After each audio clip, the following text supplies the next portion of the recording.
السلام علیکم اسٹوڈنٹس، آج کے لیکچر میں ہم سوشل کنڈیشن آف عرب پری اسلام پڑھیں گے۔ اسلام سے پہلے جس طرح عربوں کی مذہبی سیاسی حالت اچھی نہیں تھی، اسی طرح ان کی معاشرتی حالت بھی اچھی نہیں تھی اور بہت ہی زیادہ بری تھی۔ تو ہم ان کی معاشرتی زندگی کے چند پہلوؤں کا اس لیکچر میں جائزہ لیں گے۔ سب سے پہلے کوئی بھی جو سوسائٹی ہوتی ہے اس میں مختلف ڈویژنز ہوتی ہیں، وہ تقسیم ہوتی ہے۔ تو اس سے پہلے ہم نے کچھ تقسیم پڑھی تھی۔ آج ہم وہ سیاسی لحاظ سے تھی، آج ہم عرب کی سوسائٹی جن دو حصوں میں تقسیم تھی اس کو بھی پڑھیں گے۔ اربن، یہ ڈویژن اربن اور ڈیزرٹ پیپلز کے درمیان تھی۔ جو اربن لوگ تھے، شہروں میں رہتے تھے، انہیں بنیادی طور پر حضری کہا جاتا تھا، اور جو لوگ صحرا میں خانہ بدوش زندگی گزارتے تھے ان کو بدو کے نام سے یاد کیا جاتا تھا۔ یعنی عرب کی سوسائٹی میں دو طرح کی تقسیم تھی، ایک تو حضری یا سیٹلڈ پیپل تھے، اور دوسرے بدو جو کہ صحراؤں میں رہتے تھے۔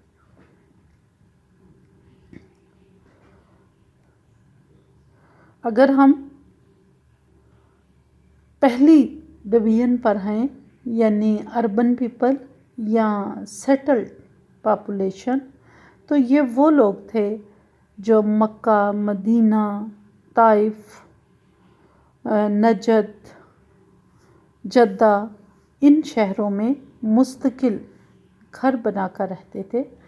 یہ شہر چھوٹے بھی تھے، بڑے بھی تھے۔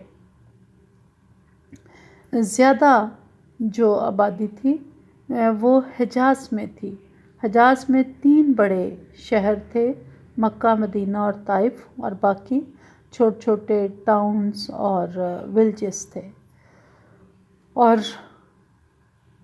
اس کے علاوہ یہ نہ صرف کہ شہری آبادی کا مرکز تھے، یہاں پر سب سے عربوں کی مقدس جگہ خانہ کعبہ وہ بھی مکہ میں تھا، اور پورا عرب اس کا حج کرنے کے لیے مکہ آیا کرتے تھے۔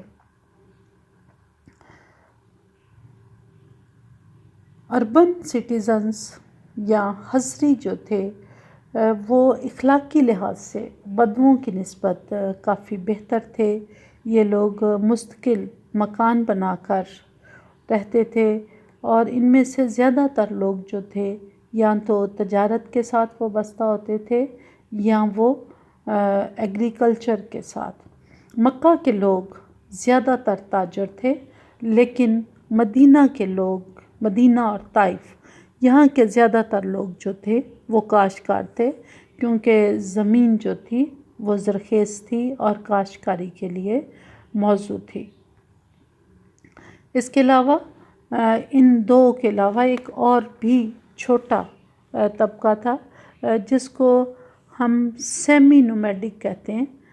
یہ وہ لوگ تھے جو چھوٹے چھوٹے ٹاؤنز میں رہتے تھے، اور زیادہ تر یہ لوگ جو تھے وہ فارمرز تھے، لیکن فارمرز کی بھی یہ وہ قسم تھی جو کہ کھجوروں کے ساتھ کھجوروں کے درخت لگاتے تھے اور اس کے فروٹ کے ذریعے اپنی زندگی کو سسٹین رکھے ہوئے تھے۔ عربوں کا سب سے بڑا گروہ جسے ہم نومیڈک پیپل یا بدو یا خانہ بدوش لوگ کہتے ہیں، یہ ایک بہت بڑا گروہ تھا۔ آبادی کی جو اکثریت تھی وہ بدوؤں پر مشتمل تھی۔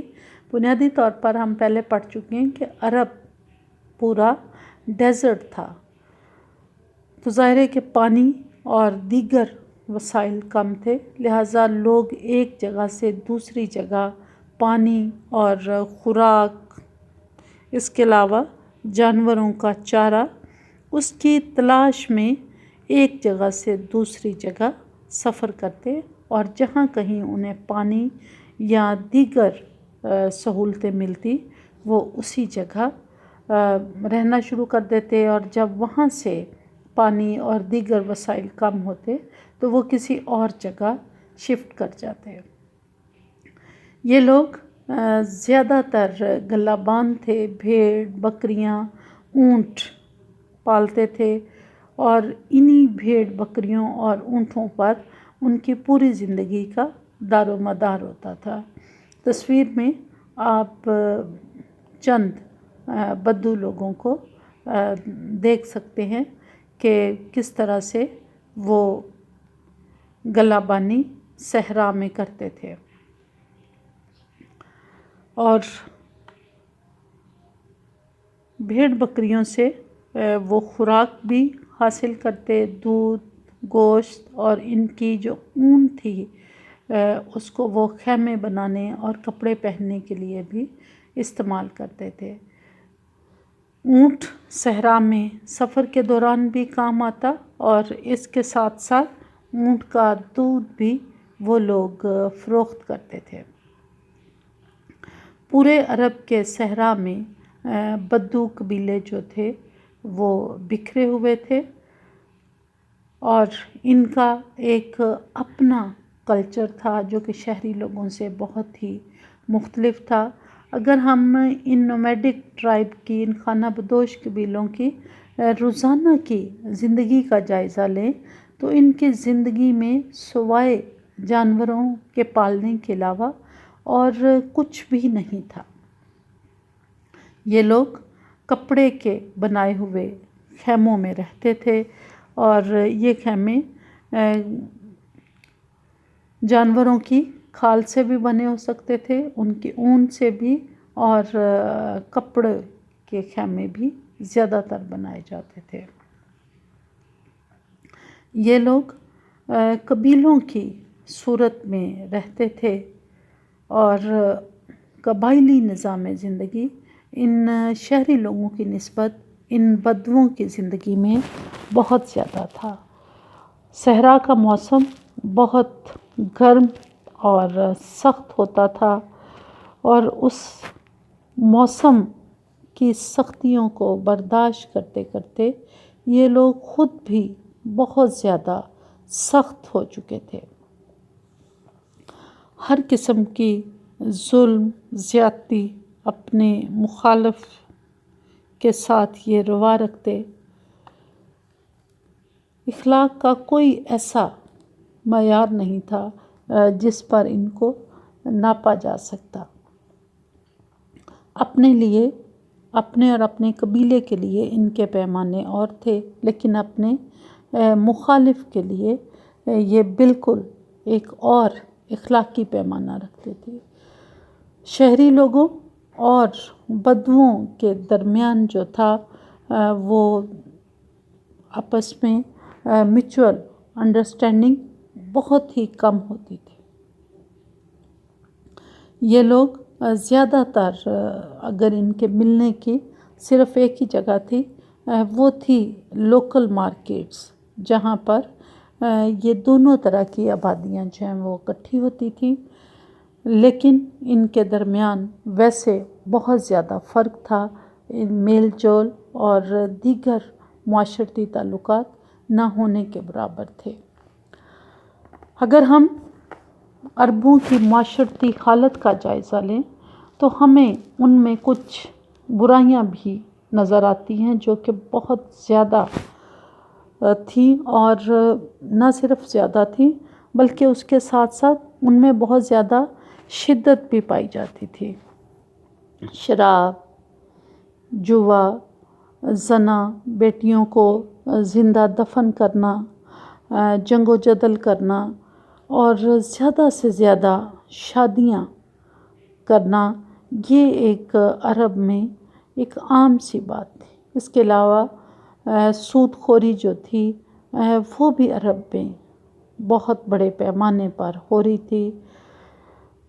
لوگ شراب کے نشے میں ہر اخلاقی حد کو پار کرتے اور جوا کھیلتے ہوئے جب وہ ہار جاتے تو اس میں بعض اوقات اپنی بیویاں، بیٹیاں اس کو بھی داؤ پر لگا دیتے۔ عربوں کے ہاں جو سب سے بڑی بری رسم تھی وہ تھی اپنی بیٹیوں کو زندہ دفن کرنا۔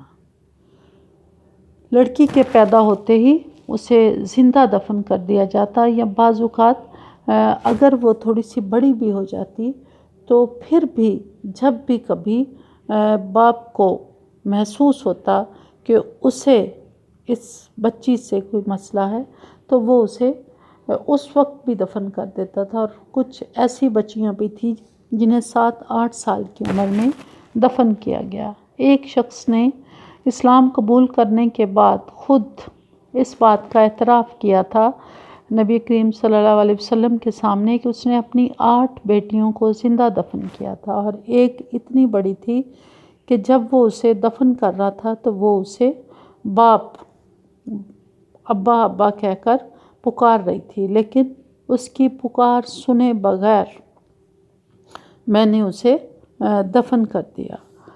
تو یہ حالت ان خاص طور پر بدو قبائل میں بیٹیوں کو زندہ دفن کرنا یہ بہت زیادہ ان کے ہاں یہ رسم رائج تھی۔ شہروں میں یہ برائی بہت کم پائی جاتی تھی، اور کچھ قبائل تو ایسے تھے جو اپنی کسی بھی بیٹی کو زندہ رہنے ہی نہیں دیتے تھے۔ عام معاشروں میں جو اخلاقی برائی سمجھی جاتی ہیں، عربوں کے ہاں اس وقت اخلاقیات کا یہ عالم تھا کہ برائی نہیں تھی بلکہ ایک بہت بڑا فخر سمجھا جاتا تھا۔ کسی بھی آدمی کے لیے یہ ممکن نہیں تھا کہ وہ شراب نہ پیے یا جوا نہ کھیلے یا قتل و غارت گری میں حصہ نہ لے۔ اگر وہ ایسا نہیں کرتا تھا تو سوسائٹی اسے بزدلی کا طعنہ دیتی تھی، لہٰذا چاروں ناچار جو لوگ نہیں بھی کرنا چاہتے تھے وہ بھی ان کو کرنے پر مجبور تھے۔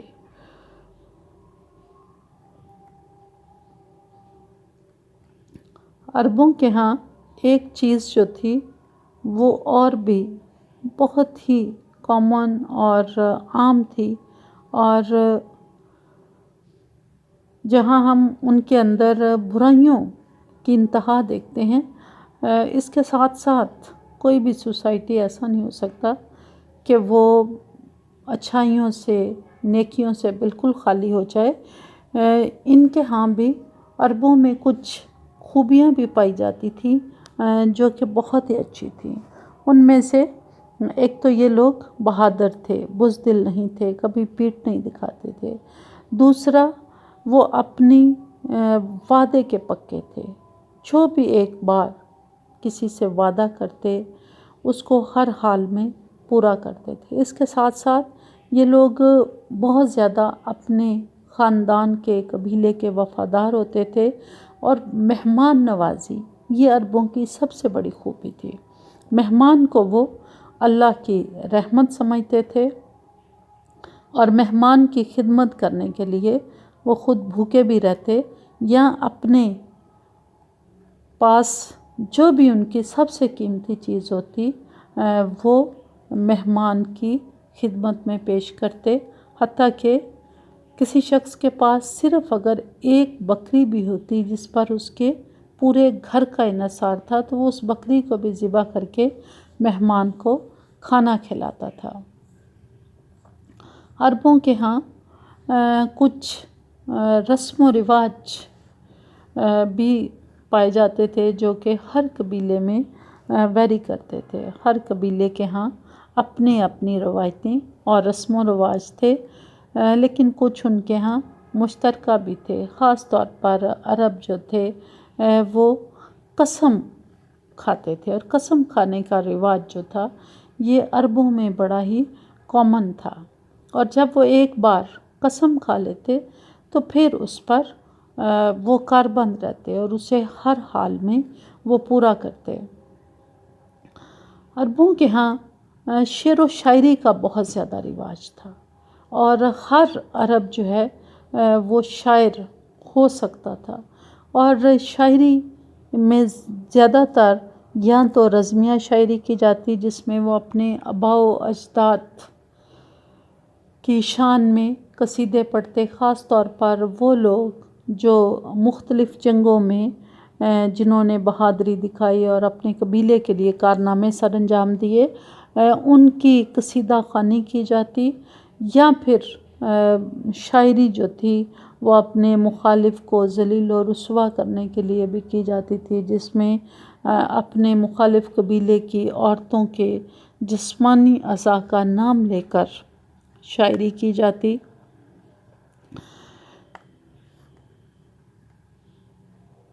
اچھی شاعری بہت ہی عربوں کے ہاں کم ہوتی تھی۔ عربوں کی اکثریت اس وقت الٹریٹ تھی، ان پڑھ تھی۔ پورے عرب میں صرف 17 لوگ ایسے تھے جو کہ کہا جاتا ہے کہ پڑھنے لکھنے پر وہ قادر تھے، یعنی وہ پڑھ لکھ سکتے تھے۔ باقی پوری کی پوری آبادی جو تھی ان میں پڑھنے کا کوئی تصور جو تھا وہ نہیں پایا جاتا تھا۔ یعنی اگر ہم عربوں کی معاشرتی حالت دیکھیں تو ان میں بہت ساری برائیاں تھیں، ان برائیوں کے ساتھ ساتھ چند خوبیاں تھیں، اور ایک چیز اور بھی ان کے ہاں بہت ہی نمایاں تھی، اور وہ تھی کہ ہزاروں سینکڑوں عورتوں سے شادی کرنا۔ شادی کی کوئی تعداد متعین نہیں تھی، ایک آدمی جتنی بھی بیویاں چاہتا وہ اپنے پاس رکھتا، اور اس طرح یہ سلسلہ بہت زیادہ شادیوں کا کئی معاشرتی مسائل کا سبب بھی بنتا تھا، اور جب وہ وفات پا جاتا تو اس میں سب سے برا یہ تھا کہ اس کے بیٹے اپنے باپ کی بیویوں کو اپنی جائیداد سمجھ کر بانٹ لیتے، یعنی اپنی ماں کے علاوہ باپ کی جتنی بھی بیویاں تھیں وہ انہیں بانٹتے اور اپنے رشتہ ازدواج میں لے آتے۔ یہ عربوں کی بہت ہی بری اور کبھی رسم تھی۔ شادیوں کے علاوہ لونڈیاں رکھنے کا تصور بھی بہت زیادہ عام تھا، کہ جہاں شادیوں کی تعداد ہی بہت زیادہ تھی اس کے ساتھ ساتھ بہت زیادہ لونڈیاں جو تھیں وہ بھی ہر شخص کے پاس ہوتی تھی جنہیں وہ استعمال کر سکتا تھا۔ عربوں میں میوزک کا بھی تصور جو ہے وہ پایا جاتا تھا، اور کچھ عرب اچھے میوزیشین اور موسیقار تھے، اور خاص طور پر جو بدو ٹرائبس تھے وہ صحرا میں موسیقی کو اپنی زندگی کا ضرور حصہ بناتے تھے۔ عربوں میں جس کلاس کی حالت سب سے زیادہ بری تھی وہ عورتیں تھیں۔ اسٹیٹس آف وومن بہت ہی زیادہ برا تھا۔ عورتوں کو کسی قسم کے کوئی بھی حقوق جو تھے وہ حاصل نہیں تھے، اور ان سے بالکل جانوروں کی طرح کا سلوک کیا جاتا۔ سب سے پہلے تو یہ کہ انہیں زندہ رہنے کا حق بھی نہیں دیا جاتا تھا، اور یہ بھی آدمی پر انحصار تھا، یعنی کسی بھی بچی کے باپ پر یا قبیلے کے ہیڈ پر کہ وہ اس بچی کو زندہ رہنے کی اجازت بھی دے یا نہ دے۔ تو عورتوں کو پیدا ہوتے ہی مار دیا جاتا، انہیں کوئی حق نہ دیا جاتا، ان کو الگ تھلگ رکھا جاتا، ان کی کوئی حیثیت جو تھی وہ نہیں تھی. باپ کی جائیداد اور شوہر کی جائیداد میں عورت کا کوئی حصہ جو تھا وہ متعین نہیں تھا، اور مرد کی مرضی تھی کہ وہ اس کو اپنے نکاح میں رکھے یا اس کو طلاق دے دے. اور بعض اوقات تنگ کرنے کے لیے پوری زندگی کسی بھی عورت کو طلاق نہ دی جاتی تاکہ وہ دوسری شادی نہ کر لے. تو یوں عرب معاشرے میں عورتوں کی جو حالت تھی عربوں کے اخلاق کی طرح وہ بھی بہت ہی بری تھی، اور کسی قسم کا کوئی حق جو تھا وہ عورتوں کو حاصل نہیں تھا. وہ اپنے ہر حق سے محروم تھیں. اسلام نے آ کر عورتوں کو حقوق دیے.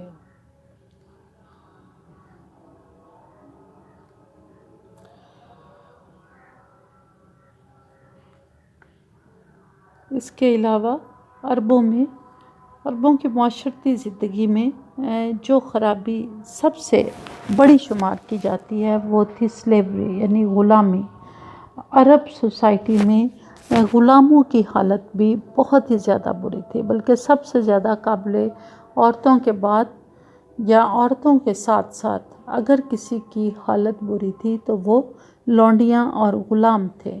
انہیں اشیاء کی طرح منڈیوں میں بیچا اور خریدا جاتا تھا، اور غلاموں کی زندگی کا انحصار مالک کی خوشنودی پر ہوتا تھا.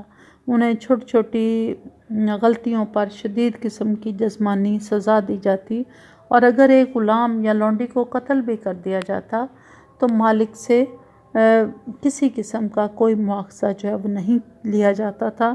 اور پھر زندہ کے جسمانی اعضاء کاٹنا یہ ایک عرب میں غلاموں کے ساتھ بہت ہی عام سا رویہ تھا. یعنی اگر ہم اوورآل عرب کی معاشرتی حالت کا جائزہ لیں تو ہمیں ہر اینگل سے، سوائے اس کے کہ عربوں میں چند ایک خوبیاں پائی جاتی تھیں، ہمیں عربوں کی معاشرتی حالت بہت ہی خراب دکھائی دیتی ہے. اور اس کی اصلاح کے لیے یہ ضروری تھا کہ کوئی نیا رہنما ان کے درمیان آئے جو ان کو اس جہالت اور برائیوں سے نکالے. شکریہ.